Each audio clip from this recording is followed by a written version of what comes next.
राजा सागर की 60,000 पुत्र था, और 60,000 पुत्र जो था तो एक साथ में कोई नारी तो पैदा कर नहीं सकती थी।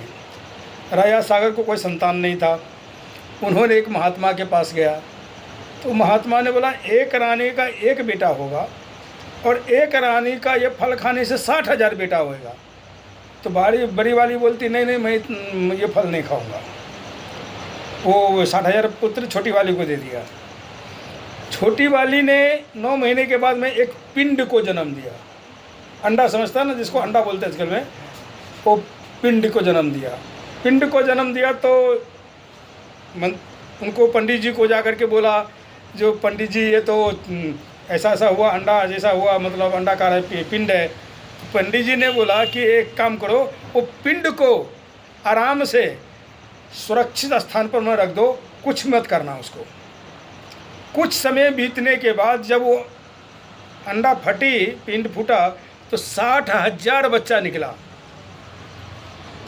वो 60,000 भाई इतना बलवान निकला, इतना बलवान निकला, जो राजा सागर ने अश्वमेध यज्ञ किया, तो अश्वमेध यज्ञ को मतलब क्या बोलता है, देवराज इंद्र ईर्ष्या करता था, घोड़ा चुरा लिया, पाताल में ले जाकर के छुपा दिया। ये 60,000 भाई, ये हिंद महासागर जो खोदा हुआ, ये 60,000 भाई ने खोदा है। 60,000 भाई खोद करके पूरा पृथ्वी को खोद करके पाताल चले गए। देवराज इंद्र ने ला करके वहाँ कपिल मुनि का आश्रम में रख दिया, लेकिन ये लोग तो बल के उन्मत्त थे और परेशान हुआ था। खिसिया के कपिल मुनि को गाली गलौच करने लगे, पथराव करने लगे। ये कपिल मुनि ने उनको दृष्टिपात से 60,000 आदमी को क्षण मात्र में भस्म कर दिया। एक बेटा बच गया, जो पहले रानी का बेटा था, वो परम भक्त था। वो जा करके राजा सागर ने कहा पूछो कि इनका उद्धार कैसे होगा। सीधे बोला, उसको जा करके पूछे तो बोले कैसे उद्धार होगा, तो बोले गंगा से उद्धार होगा।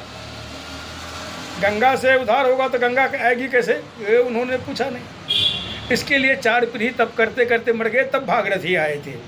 और भागीरथी ने देव ऋषि नारद के कहने पर ब्रह्मा जी का जाप किया, ब्रह्मा जी से वरदान पाया, फिर शिव जी का जाप किया, फिर विष्णु के चरण से, विष्णु पाद सुतासी गंगा त्रिपथगामिनी, यानी विष्णु के चरण से निकल करके भगवान वामन ने 3 पग जमीन लिया था। उस समय पर में विष्णु के पैर में समा गई गंगा, जब वो ब्रह्मा के कमंडल में भूर हो गया तो, और विष्णु के पैर के लाकर गंगा विष्णु के चरण में आ गई थी ब्रह्मा के कमंडल से। तब विष्णु पाद सुतासी इसलिए बोलता है कि विष्णु के चरण में गंगा को वास हुई। और वो गंगा जब भूतल पर बोले पितामह हमारा भार कोई थम नहीं पाएगा, धरती को फोड़ते हुए पाताल चली जाऊंगी, तब बोले जो शंकर जी का आराधना करो।